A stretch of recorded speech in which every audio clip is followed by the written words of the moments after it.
Балдар, бизде бүгүн алгебра сабагы, алгебра жана геометрия боюнча тесттин атааны үчтөө. Силер менен математика мугалими Дамир эже. Бүгүнкү сабакта берилген тесттик тапшырмаларга кантип жооп берүү, жыл боюнча өткөн материалдарды кайталайбыз, мисал жана маселелерди чыгарууну көрөбүз. Биринчи тесттик тапшырма берилген функциянын x нолевой барабар бир чектиндеги жаныманын теңдемесин жазыш керек болчу, же тапкыла деген. Мына бизге төмөнкү функция берилген. X нолевой чекти 1-ге барабар экен. Биз жаныманын теңдемесин эстейбиз. Карагыла, чыгаруу үчүн биринчи функциянын x нолевой чектиндеги маанисин таап алабыз.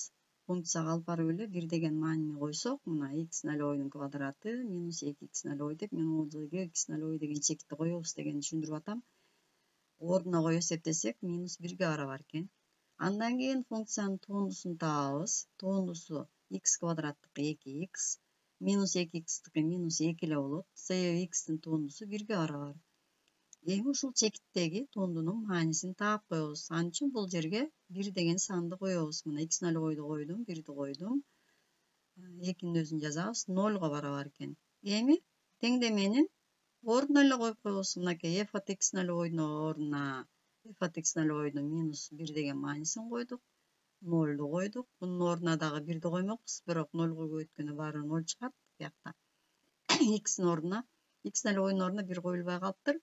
Жыйынтыгы 1-ге барабар. Демек жаныманын теңдемеси жообу минус 1 болмок. Экинчи тапшырманы карайлы. Барабарсызды чыгаргыла. Барабарсыздык логарифмалык барабарсыздык экен. Эгерде логарифманын негизи 1ден чоң болсо, анда ал функция өсүүчү болот да, логарифмалык функция. Ошон үчүн биз мына 3 1ден чоң деп алдык негизин. Барабарсызды чыгаруу үчүн биз барабарсыздар системасын түзүп алабыз. Мына логарифманын астында турган функцияларды салыштырып алам. Кичине 1 минус x, кичине x плюс 3төн деп. Ал эми логарифманын астында турган могу 1 минус x дагы оң сан болуш керек, 0дөн чоң. Кадимкилей барабарсыздарды чыгарабыз. Белгисиздерди бир жака алып өтөбүз. Бул жерде минус 2x болот. Биякта минус x калат. Бияка 1ди алып өтөбүз. Бул жерде минус 1ге көбөйтүп жиберебиз. Барабарсыздарды чыгаруунун эрежеси боюнча барабарсыздын эки жагын тең терс санга көбөйтүп жиберсек, барабарсыздын белгиси карама каршысына өзгөрөт. Мына x чоң болуп аткан, минус 1ден минус x. Азыр x кичине 1ден болуп калды. Бул жерде дагы кошкондо минус 2x чыгат. Эки жагын тең минус 2ге бөлүп жиберсек, барабарсыздын белгиси өзгөрдү. Демек, x минус 1ден 1ге чейинки маанилерди алганда гана бул жерде барабар белгиси калып калыптыр. Барабар болуш керек. Минус 1ден плюс 1ге чейинки аралыкта гана төмөнкү барабарсыздык орун алат экен. Үчүнчү тапшырманы карайлы. Тик призманын негизи тик бурчтуу үч бурчтук дейт. Призманын бийиктиги 6 сантиметрге барабар, көлөмүн тап. Катеттери да белгилүү экен, 4 сантиметр, 3 сантиметр.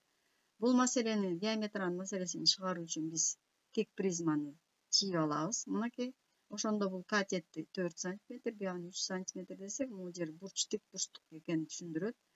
Гипотенузасы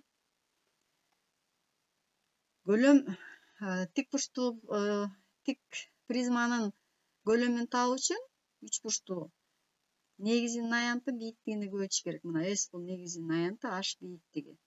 Негизинин аянты тик бурчтуу үч бурчтук болгондуктан тик бурчтуу үч бурчтуктун аянтын табуунун формуласын колдонобуз. Сандарды ордуна коебуз. 36 сантиметр кубка барабар экен. Төртүнчү эсеп, интегралды эсептегиле дейт. Мына бизге аныкталган интеграл берилген. Бул төмөнкү пределы, бул жогорку пределы. Интегралдын астындагы туюнтманын баштапкы функцияларын табабыз. Мына 6-ныкы 6x болот. 3x квадраттыкы 3x куб бөлүнгөн 3 болот. 3 менен 3 кыскарып кетет. Пределдердин ордуна коебуз. Ньютон Лейбництин формуласын колдонуп туруп, интегралдын маанисин эсептеп коебуз. Минус 13ге барабар экен. Тапшырма. Тестке жооп берүүдө окуу китебин жангара коюп алып, тиешелүү темаларды кайталап чыгышыңар керек. Кандай эрежени жана формуланы колдонуу керек экендигин аныктап билип алышыңар керек. Дептерде чыгарылган мисалдарга салыштырып биринчи чыгарып көрүп, андан кийин тесттин жообун тандап белгилеп койгула. Силер менен карантин учурунда үйдө олтуруу керек.